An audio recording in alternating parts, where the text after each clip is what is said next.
Hello 20-2 students. So today we're working on lesson 1.5, looking at proofs that are not valid. So if you remember in our last lesson of deductive reasoning, we talked about proofs, which are mathematical arguments that show that a statement is valid in all cases. So basically that no counterexample exists. So remember that we do this by creating a generalized statement or equation. So if you remember in that lesson, we were looking at using variables and then applying mathematical concepts to them to basically prove that a given statement was correct about, a lot of times they're talking about number tricks with this kind of work. So when we're looking at an invalid proof, it's a proof that has been, written out or whatever, but it contains an error in reasoning. So this is going to be a math error, or it can contain invalid assumptions. So first of all, we're going to start out by looking at examples of proofs with math errors, and then on the next page we'll look at some invalid assumptions because there's some terminology there that you should be familiar with for when you're making your arguments about invalid proofs.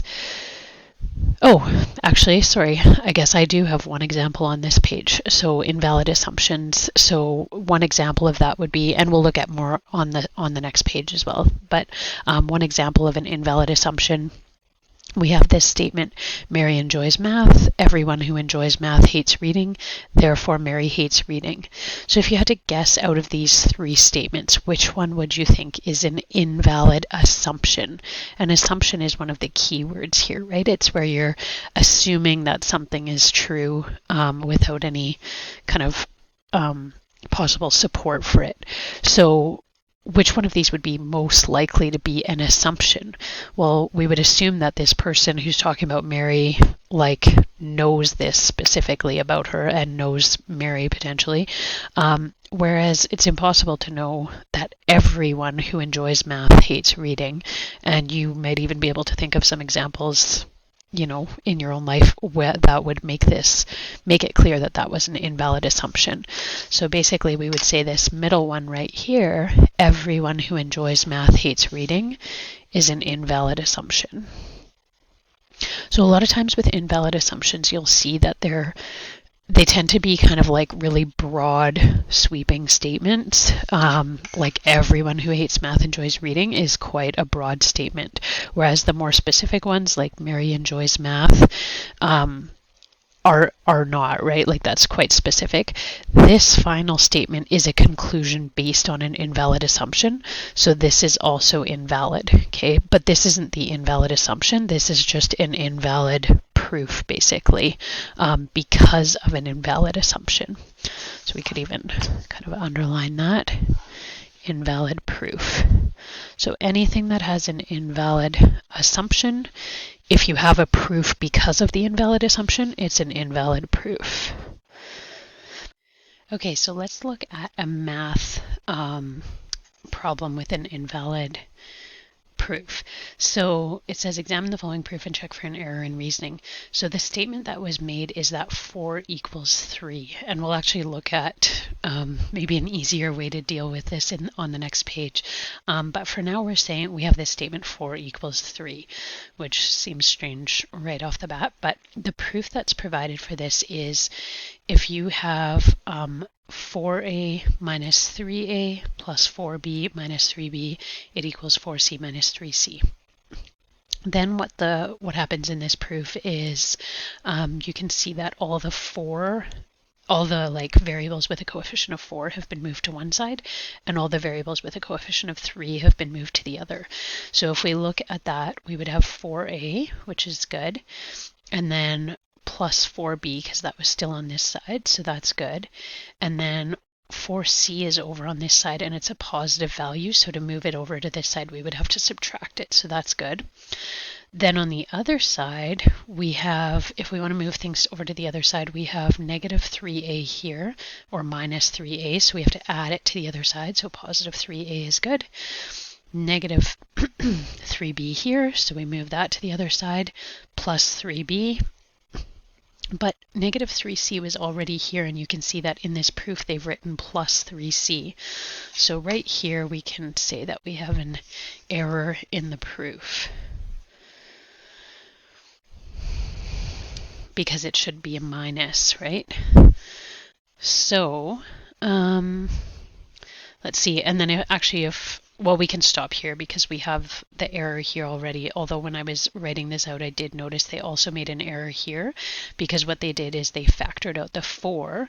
So we have, if you factor 4 out of all of these, it should be a plus b minus c, and they changed it to a plus b plus c, right? And then over here they had 3 times by a plus b plus c. And the reason they would have wanted those to be the same is because then if you have the same multiple for these values, you can divide it out of both sides, right? So if we divide both sides by a plus b plus c, the a plus b plus c cancels out of both sides and we're left with 4 equals 3. But we have 2 errors in here. So what we want to do is see if we can rewrite. A lot of times in like a test situation, you'll be asked to find the error in the proof and also to rewrite the proof to see if it will still make a supporting statement. So if we rewrite this properly, it should be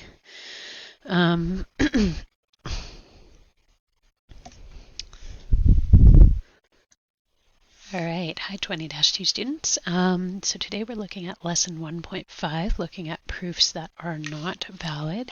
So if you remember in our last lesson on deductive reasoning, we talked about proofs, which are mathematical arguments that show that a statement is valid in all cases. And if you remember, we used generalized statements in order to prove basically that a conjecture would be true for every possible case. So today we want to think about invalid proofs. So these are proofs that have been made to try to, show that a conjecture is accurate for all cases. But it contains an error in reasoning, so usually this is going to be a math error, or it could contain invalid assumptions. Okay, so we're going to look at both of these situations. The first one we'll look at here is invalid assumptions. So we have this series of statements. Mary enjoys math. Everyone who enjoys math hates reading, and therefore Mary hates reading. So out of these 3 statements, which one do you think might have an invalid assumption in it? Well, usually with invalid assumptions, they're kind of like broad statements that apply, to so much that it's hard to actually say whether they're accurate. So we have Mary enjoys math, which would be pretty easy to confirm, right? Then we have everyone who enjoys math hates reading. So first of all, you probably know someone for who that's not true. So you can, just use your experience to know that that's an invalid assumption. But also if you were unsure, when you have these kind of hugely generalized statements, you can usually guess that that's going to be the invalid assumption. So this one here, everyone who hates math hates reading, we would list as our invalid assumption. Then it's followed up by a statement that says, therefore Mary hates reading. So remember, this is a conjecture that's made on these first 2 statements, right? So, or a proof. So if you have a proof that's based on an invalid assumption, it is an invalid proof. Okay, so this is a proof that has like a flaw in the logic, okay, or an error in reasoning. Let's look at an example of a math kind of situation. So we have this statement 4 is equal to 3. And the proof that's proposed to support this statement is, suppose that a plus b equals c. So if we can say a plus b equals c, we could restate this to say 4a minus 3a, 4 minus 3 is 1, and 1a is a, plus 4b minus 3b, again 4 minus 3 is 1, so that's b, so a plus b is equal to 4c minus 3c, so again that would just be equal to c. So everything seems okay so far. Then if we move to the next line, we have 4a plus 4b minus 4c. So you can see that they've shifted this equation around so that all of the variables with a coefficient of 4 are on the left-hand side. And then over here we see 3a plus 3b plus 3c. So on this side we can see that all of the variables with a coefficient of 3 have been moved over. So because we're always looking for errors in math, we want to just confirm confirm that they did proper algebra here. So on the left side we had positive 4a, and we still have that, so that's good, plus positive 4b, so that's good, minus 4c. So on this side we had positive 4c, so yes, we would have to subtract it from the other side in order to move it over. So that seems good. Then on this side we only had 3c to start out with, so we would need to move 3a and 3b. 3a and 3b were both subtracted from this side, so to move them over they'd have to be added to the other side. So we have positive 3a plus 3b, so that seems accurate. But here we have plus 3c, and originally it was minus 3c on this side, and that shouldn't change because this hasn't moved sides. So this one right here, plus, is our error. Okay, so it should be minus.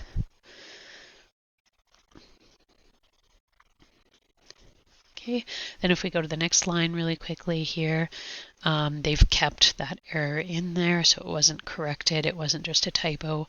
But now there's actually another one as well, because what they've done is they've factored out 3 and 4 from the variables. So now it's a plus b, it should be minus c with the 4 on the outside, but they've added it. So we actually have a second error here. Should be minus again.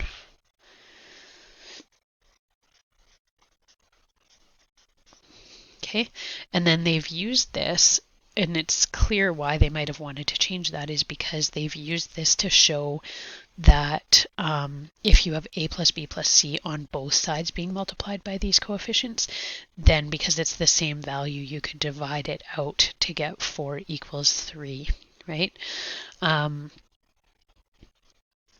So that was our error in our statement there. And because there's an error, we can say that it's invalid proof. Invalid proof because errors in reasoning or math, whatever you want to write down. Now you might notice there's kind of a different version of this example in the textbook. Let me just see if I can find it a second. So there's an example here. This one is a slightly more complex version of this. I didn't include it in the notes because, well, because it was in the textbook. But you should be aware of this slightly more complex version. So they had a plus b equals c. Same statement, 4a minus 3a, right? So this is all the same that we've seen. The only thing is they didn't make an error moving. They had 4a plus 4b minus 4c, which it should have been, 3a plus 3b minus 3c, like we mentioned it should have been. Okay, so this is good. Then they do the same thing. They factor out the coefficients, so 4a plus b minus c, 3a plus b minus c, and then they're dividing it out to get just 4 equals 3. But this is where things get quite complex because you're looking at the divisor and you're comparing it back to the original statement. So a plus b minus c, can we actually divide that out? Well, if a plus b is equal to c, then if we want to have a plus b minus c, so we take the c away from here, like from the right side, which means we also take it away from the left side, so we're left with a plus b minus c. That means we have to subtract c from itself here, which is equal to 0. So if we have 0 as a denominator in our division, that doesn't work, right? Remember that if you try to divide anything by 0 in your calculator, it's not going to work, right? So that basically doesn't work. Even if you thought about like if this was 0 and that was 0, 4 times by 0 and then divided by 0, it still doesn't work, right? So if you start out with a plus b equals c, you can't use this statement where that is equal to 0 to divide it out. So just being aware that some of these could be a little bit more complex than just spotting like an inaccuracy in the moving around during algebra. Okay, so that's a good kind of example to be aware of there. Looking for undefined division. Okay. So if you remember last time we talked about like the transitive property. So there's a few of these kind of like statements, I guess, or vocab words that you want to be able to use in order to build your arguments. And circular reasoning is one of those, where you would say, what circular reasoning is it's where you have an argument that's incorrect because it uses the conclusion that has to be proved.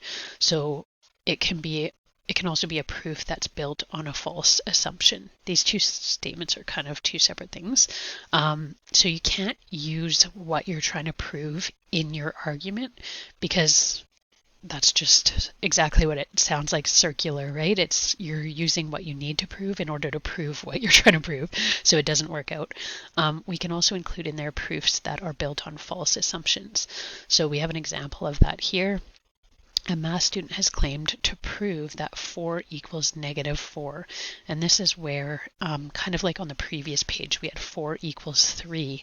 What we could also do for this one as well as for that one is just right away say that this is like an untrue statement. We know that that is. And so you can't start a proof with an untrue statement, or else the whole proof is void. Okay, so untrue statement. And then you guys can check the filled in notes online for the proper thing to write. Like if you had this on a test, you would want to say you can't start a proof with an untrue statement, because then the whole proof is void. Let's try another example here of an invalid proof. So Math 20-2 student is trying to prove the following number trick. Choose any number, add 10, multiply the total by 5, subtract 50, divide by the number you started with. Each time the student tries the trick, they end up with 5. The proof, however, does not give the same result. So identify the error in Julie's proof and correct it. So we're shown her deductive reasoning to get the proof, but not her inductive, okay?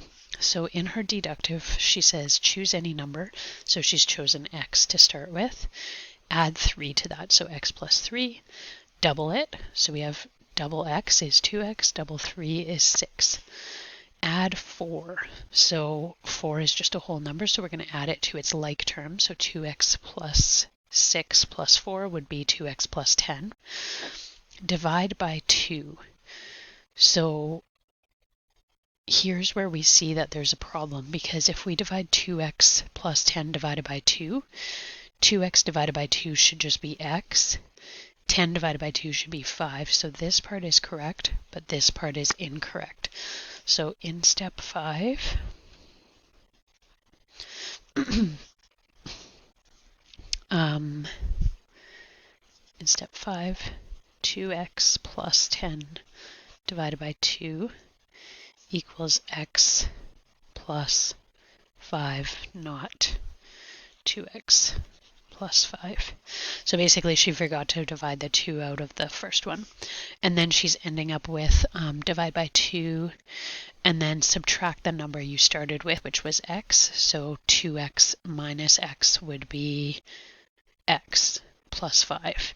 So if we ended up with this one here, x plus 5, and we subtract off the number we start with,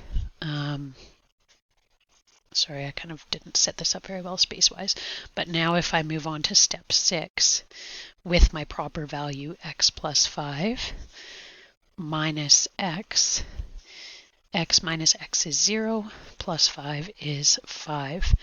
And that's exactly what they said, right? Is that if they try the trick, they end up with 5, but their proof didn't support it. But now that we've fixed the error in their proof, it does support it. And we can show how that would have worked with her inductive reasoning, because she comes up with the same number every time. So let's say we're just going to choose 5 as our number. Add 3. 5 plus 3 is 8. Double it, 16. Add 4, 20. Divide by 2, 10. Subtract the number you started with, 5. Oh, wait, that gives me 15. What did I mess up there? Choose any number, 5. Add 3 is 8. Double it is 16. Add 4 is 20. Divide by 2 is 10. O is 10, and then subtract the number you started with. I was subtracting off the previous one. So yeah, subtracting off 5 from 10 is going to give us 5. Okay, so this is where sometimes you can use both types of reasoning to kind of see, like, if this had been maybe more complex, or if you wouldn't have noticed this error, you could have used your inductive reasoning here as well to just like confirm with yourself what was happening there. But yeah, the main thing is make sure you can work through all the algebra, identify the error, and then correct it if need be. Okay, so you guys have an assignment to work on some questions where you can work with this these invalid proofs and try to determine the errors in them. And I will see you next time where we're doing lesson 1.6, which is reasoning to solve problems. So I will see you then.